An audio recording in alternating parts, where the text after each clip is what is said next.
Hello बच्चों, let's read the following question. Following question में हमें डायरेक्शंस दिए हैं जिसमें बोला है each of this questions contain two statement. Question में क्या है? टू स्टेटमेंट्स हैं। One is assertion, second is reason.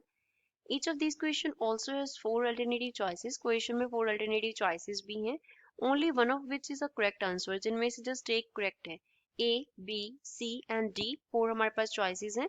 We have to select one of the codes. हमें क्या करना है? इन गिवन कोड में से एक जो है वो सिलेक्ट करना है। कोड्स क्या है हमारे पास?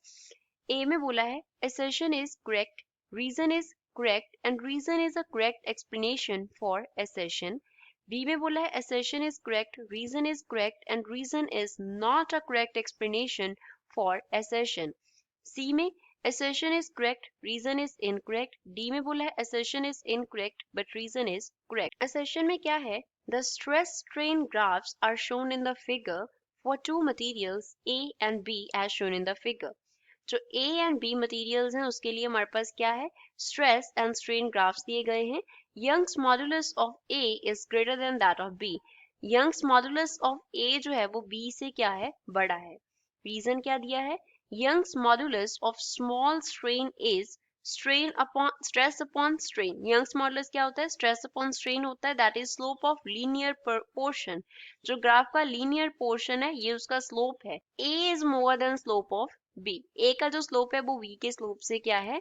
More है. So first of all, we will talk about the key concept used in the question. इस question में क्या key concept use हो रहा है? तो यहाँ पे Young's modulus of elasticity को हम define करेंगे.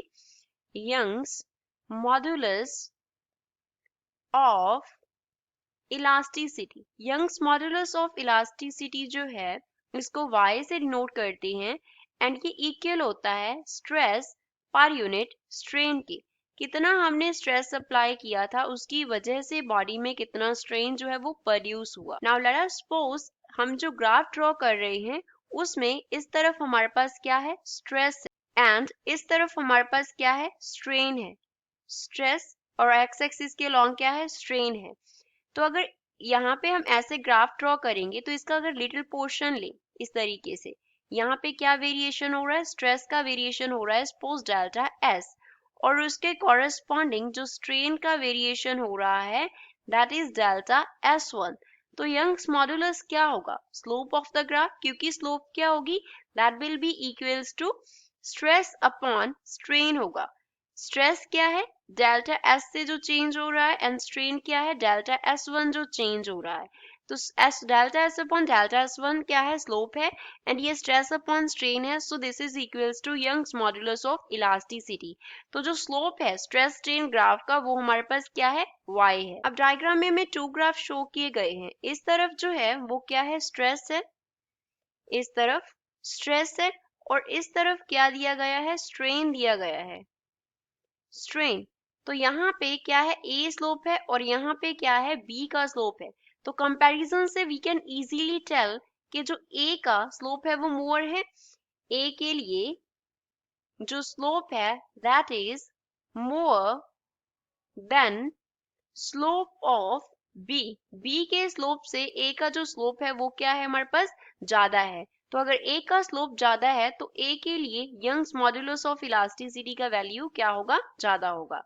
ए के लिए A has more value for Young's modulus of elasticity.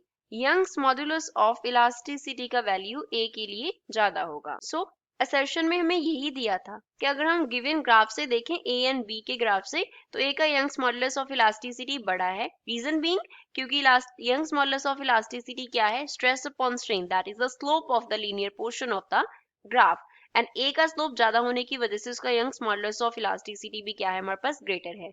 So A is the correct answer to the given question, that assertion is correct, reason is correct, and reason is the correct explanation for assertion. I hope you understood it well. Thanks.